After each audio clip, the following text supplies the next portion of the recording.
Wow. Wow. That's all a brother can say. Wow.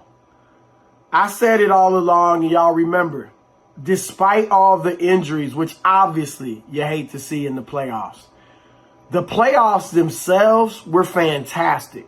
Competitive, filled with drama, filled with doubt, filled with questions, filled with young players emerging as stars.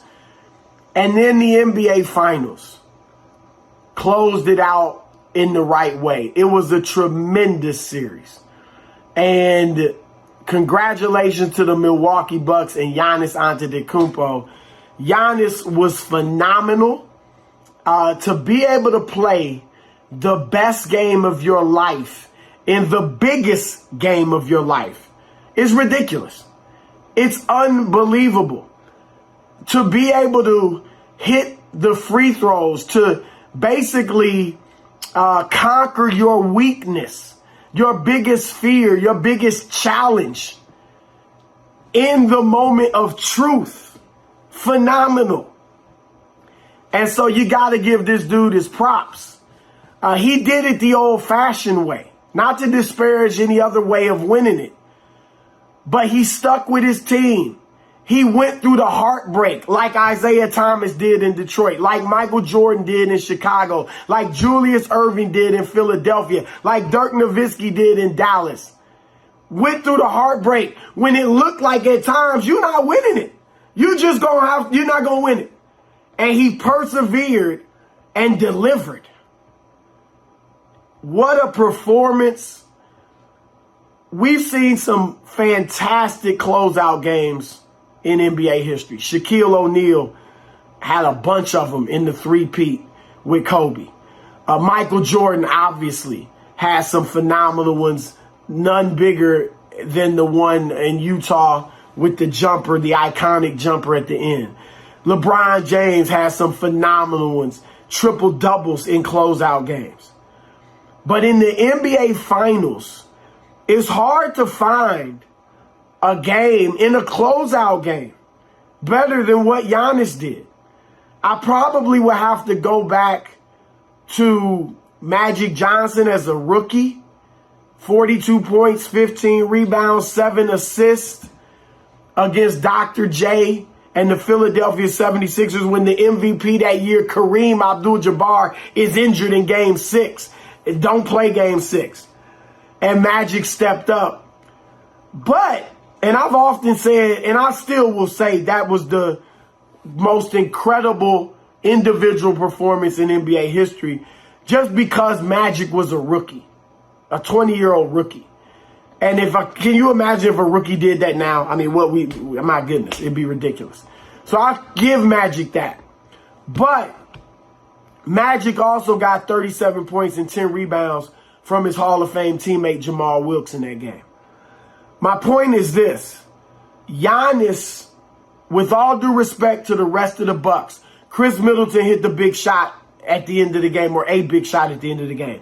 Drew Holiday played phenomenal defense once again on Devin Booker. All right. But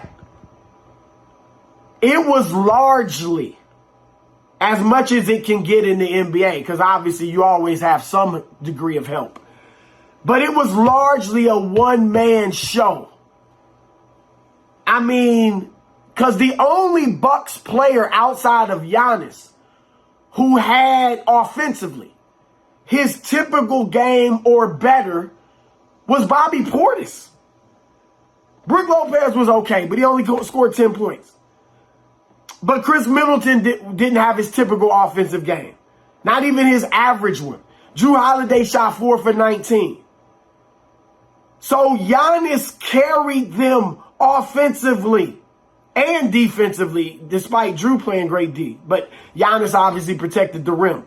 Guarded everybody from Chris Paul to Devin Booker to DeAndre Ayton. Had DeAndre Ayton, and I've really grown to love Ayton during these playoffs, but he rocked DeAndre Ayton's world last night. Ayton wasn't there, wasn't ready. All right. And Giannis, I mean, he didn't get the help that a Magic got in 1980.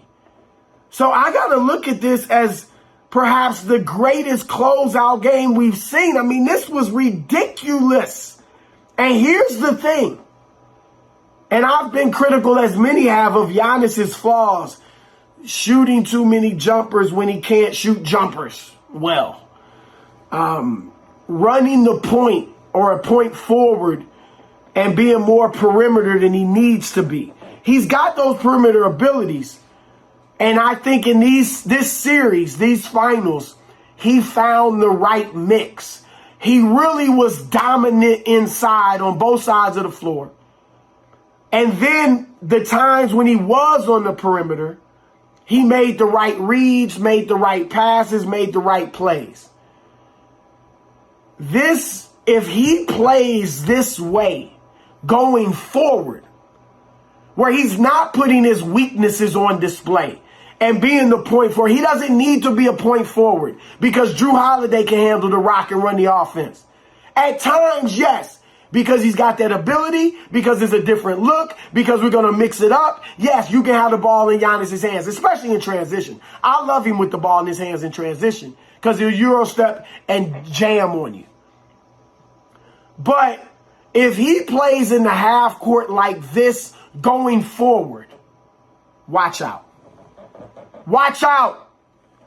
Because if that's the case, then I don't care if the dude can't shoot threes. He did hit a three last night, by the way. But still, if he's going to dominate like that inside, then I don't care if he can't shoot threes.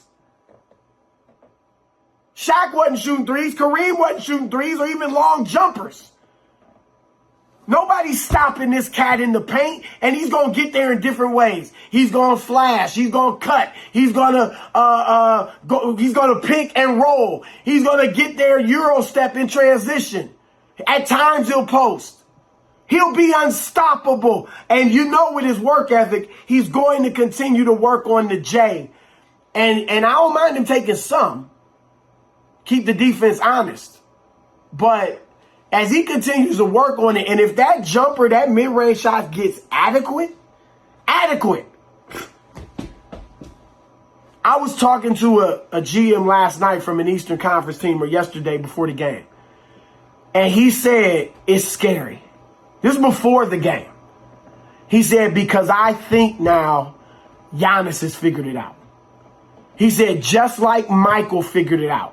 Remember, Michael was shooting all the time, not really getting his teammates as involved. Then he figured it out. Let me get them involved. Score just a tad less. He's still giving you 30 plus. And then he started winning championships. Like LeBron figured it out finally in Miami. And then started winning championships. He said, I think he's figured it out. And he was talking about exactly what I'm saying. If this is going to be the Giannis going forward,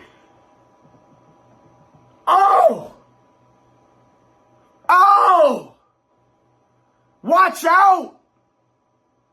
I'm not predicting a dynasty because I think Brooklyn, if they're healthy, and that's an if. But if Brooklyn's healthy next year, they're going to be, they're going to be the team to beat. But we could be on the verge of something special. If Giannis plays this way, and I'm not even talking about the numbers. I'm not talking about 40, 40, 50. I'm just talking about the way he plays, the style, inside, dominating the paint. If that's the bulk of his game, rather than the perimeter being the bulk of his game, if he's going to do that, and then if he's going to win multiple championships without a second superstar, Chris Middleton, I'm going to give him star. Without a second superstar. Because I'm just saying, it was great. Happy for Giannis, man. The dude is so humble.